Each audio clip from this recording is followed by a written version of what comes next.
If you are panicking because you don't know where your next sale is coming from, then there's a good chance your pipeline has gone cold. In my years of sales experience and coaching, here are 3 game-changing steps to heating up your pipeline and getting those sales flowing. Did you know that 79% of marketing leads never turn into actual sales just due to lack of follow-up? A strong sales pipeline ensures you're not just chasing leads, but turning them into loyal customers. So let's dive right in and see how we can transform that pipeline and get your sales back on track. First, I'm going to assume you know who your customer is and have marketing strategies developed to bring in new qualified leads. If not, I'd suggest you check out my links in the description to learn more on those topics. Because we're going to jump right into step 1. Go back to your recent, repeat, and existing customers. Personally thank them for their business and then ask for a referral. Follow up and follow through are critical to your business, especially when you're wanting to grow. You need to ensure customer satisfaction. You did a lot to build that relationship going into the sale, so keep the relationship going. Did your product or experience meet their expectations? Thank them and then ask for the referral by saying, "Who do you know who could benefit from my product or service?" Or, "Who do you know who might be facing the same problem you were?" Never assume a prospect will just give your name out to friends and colleagues organically. We are all busy and juggle lots of priorities. Even though they may have had an awesome experience, they're not thinking of you or your business 24/7. Also, never ask for a referral by using a close-ended question that produces a yes or no answer. Like, "Do you know someone who could benefit?" That prompts them to say something like, "Yeah, let me think about that and get back to you." Start your question with who. Then the follow-up question is, are you willing to make the introduction? Or what is the best way to connect with this person? This allows you to ask for their help and support in making that all-important first connection and acts like an endorsement for your business. I had a prospect I was working with who had to tell me no due to budget constraints.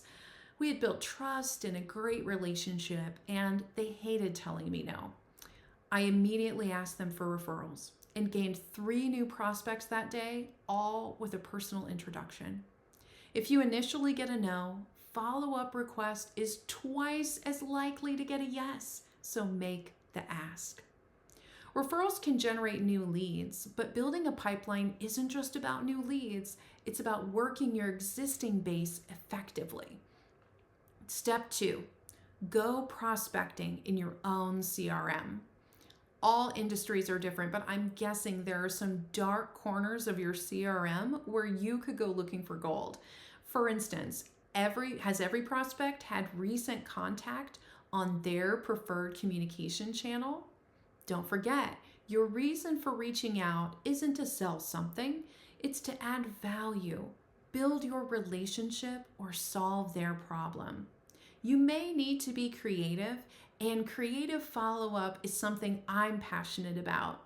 So throw your situation in the comments and we'll brainstorm this together. As you're reaching out, consider, why did they come to you or your company originally? What was the problem they hoped to solve? If you were the first to initiate the relationship, what situation can you make better for them or their company?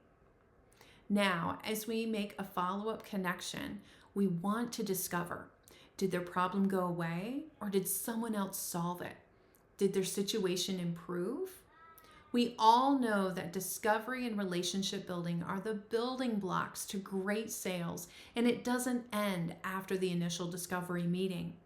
And a quick word about endings. Even if they chose a competitor or said no to your solution, as time has passed, are they happy with the solution? Think about lost leads who you may have written off when they said no. it might be time for a quick check-in.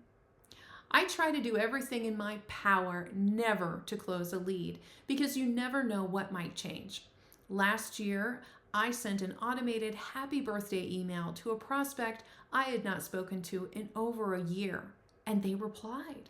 They were not looking for themselves, but for a loved one who was in need of finding services, and thanked me for remembering them on their special day.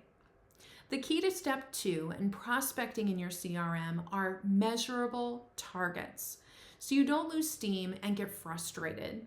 I like to make it a game. How many calls can I make in an hour? How many emails, messages? How many calls does it take to schedule 5 visits?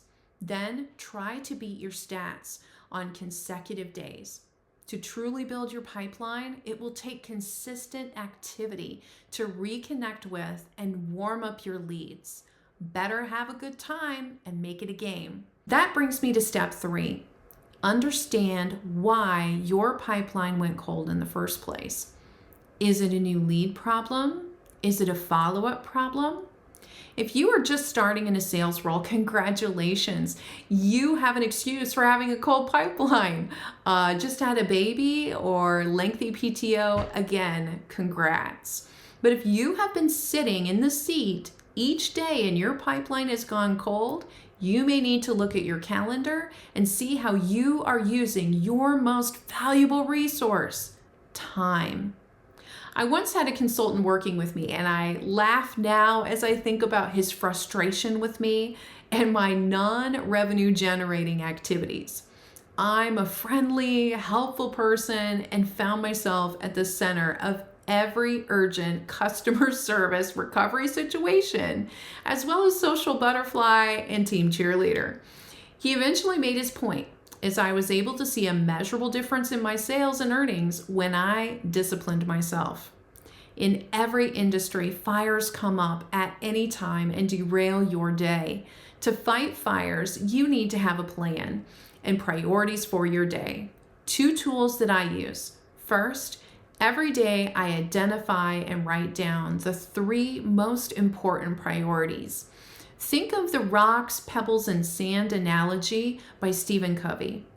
I then make sure that every priority has time dedicated to it on my calendar in the form of time blocks.